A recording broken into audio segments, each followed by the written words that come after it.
and on using the business as an opportunity to create, sustain, and maintain a foundation of wealth on which greater business opportunities can be built.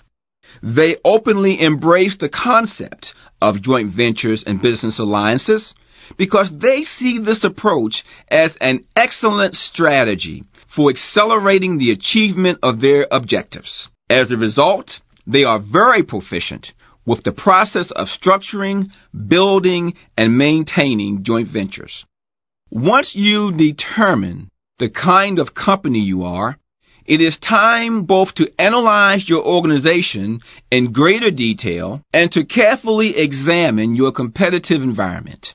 There are a number of aspects of your company you must review closely before committing to a partnership, including defining your company's business purpose, including your mission and your vision, reviewing your company's ability to build a power base within the joint venture, listing your product types, defining pricing and distribution strategies, and listing your personnel, their positions, and their skill sets.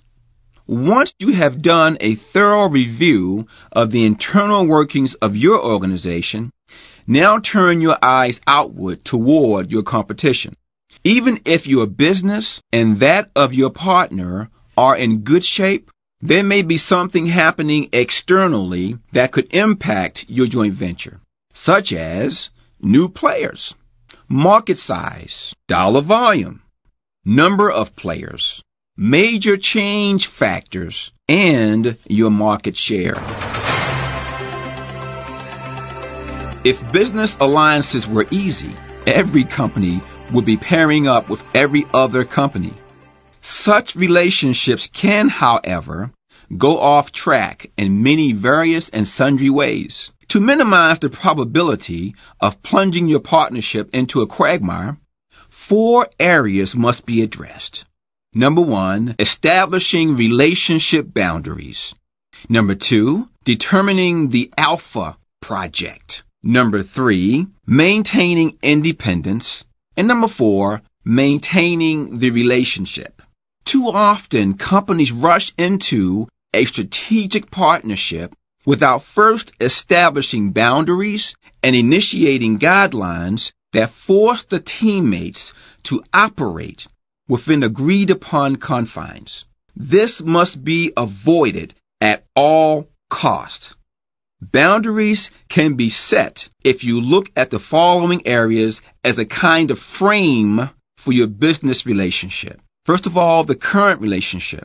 The current relationship defines what the partnership looks like today in all of its aspects, usually determined after the partners have had an opportunity to interact with each other a few times. Emerging or future relationship. Where the partnership leads in the future is based upon the two companies' envisioned or proposed relationship, a vision that constitutes a best-case scenario of how the companies desire the relationship to be. Processes. Each company must understand the different processes that it uses to operate and to manage its business and how these processes might be impacted or changed as a result of working with the other company. Procedures. Procedures are the rules providing guidelines and directions on how the discrete processes that make up the system are to be executed and completed. Interface with customers. In most cases, whichever partner brings the customer relationship to the alliance should be the one that leads with the customer, as long as he or she is willing to engage the partner in building a similar relationship with the customer over time. Decision-making. The hierarchy of decision-making must be established and agreed upon before any work begins. Conflict resolution. You must recognize that conflict is a part of the bonding and team-building process and must be managed like all other facets of the relationship. Culture. The values and belief systems that guide and establish the uniqueness of an organization are often either ignored